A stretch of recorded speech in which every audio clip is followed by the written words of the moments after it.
അമ്മൂന് ഇപ്പൊ പുതിയ ഡ്രൈവറെ കിട്ടിയില്ല. ഓടപെട്ടെ, ഞാൻ എന്റെ മൊയിലാളിയാ.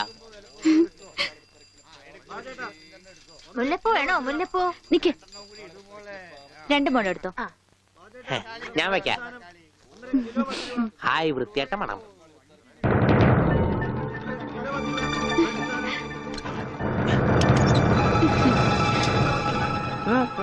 പൂതല്ലേ നടക്കടാ ഗോപേട്ടാ.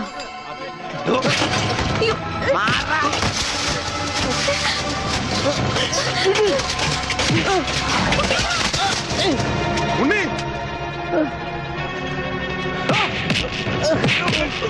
ഇനി അവനെ തൊട്ടതിന്റെ കൈ ഞാൻ വെട്ടും.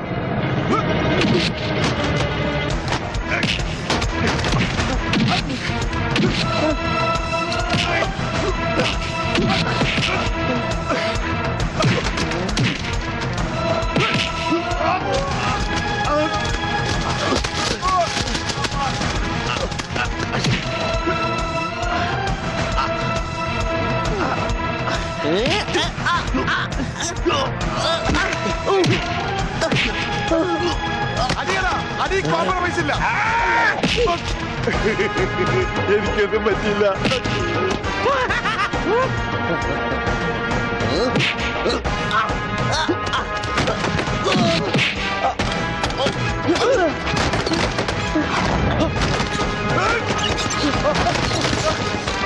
അടിയടാ അവനെ.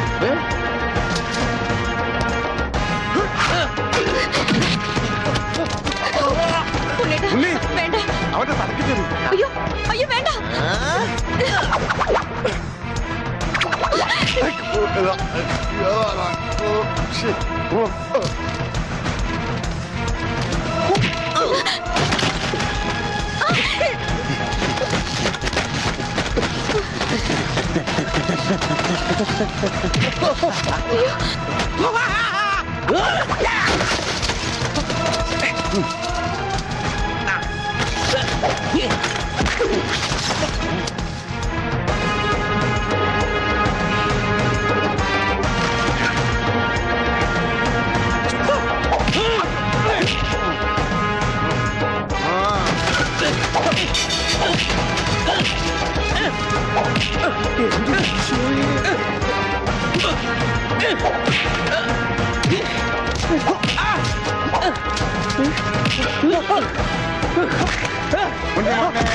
മോനെ, എവിടെയാ മോനെ?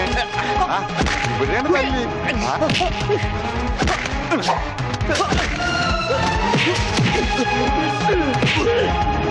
ഉണ്ണി, കുത്തി വളർത്തണ.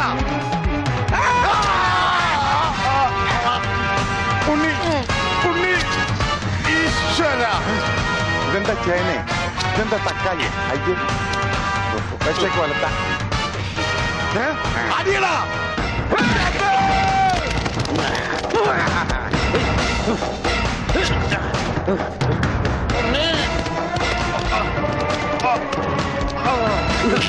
അയ്യോ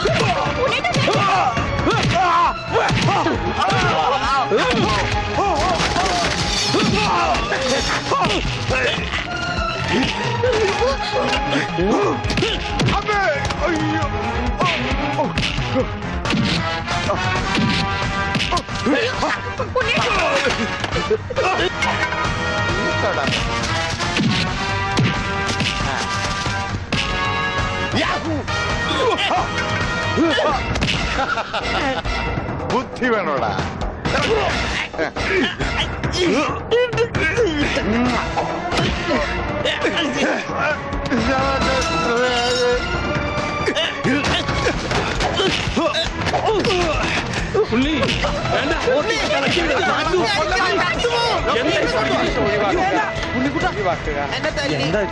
നിനക്കെങ്കിലും കുറച്ച് ബോധം ഉണ്ടാവും ഞാൻ വിചാരിച്ചത്.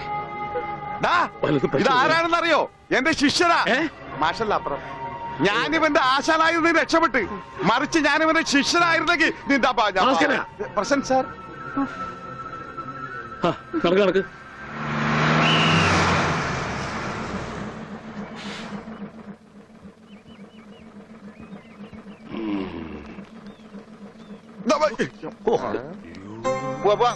ഒരാളും കൂടി ഉണ്ട്. വേണ്ട വേണ്ട, ഇങ്ങോട്ട് വന്നിട്ട് കടം പറഞ്ഞു. ഇനി തിരിച്ചു കയറുന്നോ?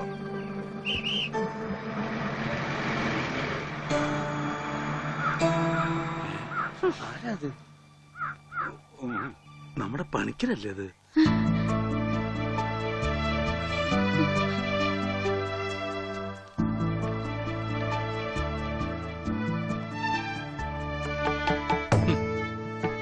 താൻ എവിടെയായിരുന്നു പണിക്കരെ? താനെന്താ ഒന്നും മിണ്ടാത്തെ? എന്റെ മാഷെ, മാഷയുടെ മകൻ ഉണ്ണീകൃഷ്ണനില്ലാതെ ഞാൻ എങ്ങനെയാ നാട്ടിലേക്ക് മടങ്ങി വരിക? അതുകൊണ്ടാ ഇത്രയും നാൾ ഒളിവിൽ കഴിഞ്ഞത്. അവനെ നഷ്ടപ്പെട്ട അന്ന് മുതല് മാഷ് കൊടുക്കണ പരസ്യം ഞാൻ കാണാറുണ്ടായിരുന്നു. ഇപ്പൊ കുറച്ചു കാലമായിട്ട് പരസ്യം കാണാതായപ്പോ ഞാൻ വിചാരിച്ചു ഉണ്ണി വന്നു, അല്ലെങ്കിൽ മാഷ് മരിച്ചു. ഇതിലേതാ മാഷെ സംഭവിച്ചത്? എടോ പണിക്കരെ, ഉണ്ണി വന്നു. ഉണ്ണി വന്നു? എവിടെ? നിക്കണു ഉണ്ണി, നീ അങ്ങ് തടിച്ച നിക്കണു ഉണ്ണി. ഓ അയ്യോ, തൃപ്തിയായി. മോനെ അയ്യോ, ഇത്രയും കാലം അലഞ്ഞു തിരിഞ്ഞ് നടന്നെങ്കിലും അതിനൊരു പരിസമാപ്തി ദൈവം തന്നുവല്ലോ. എന്റെ ഉണ്ണി, അന്ന് നീ എവിടേക്കാ പോയി? പണിക്കരെ, മുണ്ട് മുറുക്കി കൊടുത്തോളൂ കേട്ടോ. കഴിഞ്ഞ 10-17 കൊല്ലമായിട്ട് മുണ്ട് മുറുക്കന്നെയാ നടക്കണേ, പട്ടിണിയായിട്ടേ. ഇത്രയും കാലം പണിക്കരേട്ടൻ എവിടെയായിരുന്നു? അത് പറഞ്ഞാലും തീരില്ല. കൊറേ കാലം തമിഴ്നാട്ടില് ரொம்ப അഴകാന ഇടം, അങ്ങേ നിന്നും കർണാടക, പിന്നെ കൊറേ കാലം ഹിന്ദിക്കാരുടെ കൂടെ. ഹരേ വിളിച്ചപ്പാടേ, ഹിന്ദിമേ ബോലോ ബായ്. അച്ഛാ, അച്ഛാ, ബഹുത്ത് അച്ഛാ. ഓ, ഈ നാട്ടിൽ ഒരാൾക്കെങ്കിലും ഹിന്ദി അറിയാലോ. ഏതായി കുട്ടി? അല്ലേ, പണിക്കരുടെ മകളാ. ഓഹോ, ഏത് പണിക്കരുടെ? ഓ, അച്ഛാ, ആ, അച്ഛൻ എന്നെ മനസ്സിലായില്ലേ? അച്ഛന്റെ അമ്മുവാ ഞാൻ. അമ്മോ മോളെ, അച്ഛനെ നിന്നെ മനസ്സിലായില്ലോടി. അമ്മോ മോളെ. അച്ഛന് മോനെ മനസ്സിലായിട്ടാ. കെട്ടിപ്പിടിച്ചോ.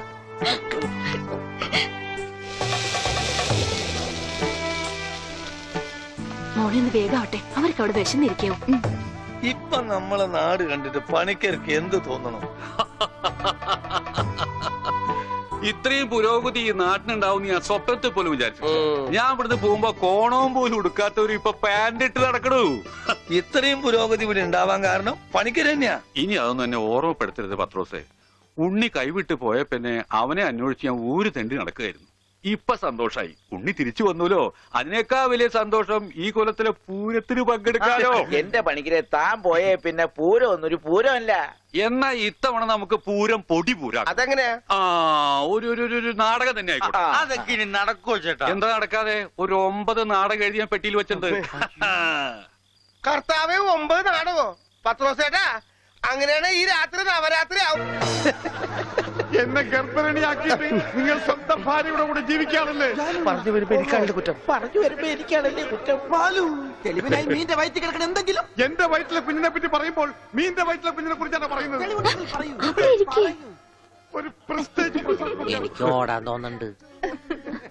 എനിക്ക് പ്രശ്നമില്ല, ഷുഗറില്ല. ഞാൻ ഓടാൻ പോവാ.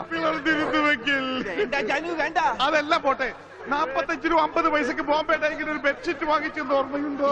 ഇല്ല, എല്ലാം പച്ചക്കള്ളം. ഞാൻ ബോംബെ കണ്ടിട്ട് പോലുമില്ല. നീ ബോംബെ കണ്ടിട്ടില്ല? ഇല്ല. എങ്കിൽ പോയി കണ്ടിട്ട് വേണം, തെണ്ടി തയ്യക്കാരാ. എന്താണ് വെളിച്ചപ്പെടാൻ ചവിട്ടി വെച്ചെന്നാണല്ലോ. അവൻ ഡയലോഗ് തെറ്റിച്ചിട്ടില്ല. ഈശോയെ ബോധം പോയാ? അവന് ബോധം പണ്ടേ ഇല്ല. അത് കാര്യം വെക്കണ്ട, വിട്ടേക്ക്. ആരും പോകരുത്, നാടകം ഇപ്പൊ പുനരാരംഭിക്കും. എന്ത് പണിയാണ്? അതൊന്നും അല്ല പേരെ പ്രശ്നം, അത് വേറെ കാര്യമുണ്ട്. എനിക്കാണെങ്കിൽ അടിയുടെ ആരും പോകരുത്, നാടകം വീണ്ടും ആരംഭിക്കുന്നതാണ്.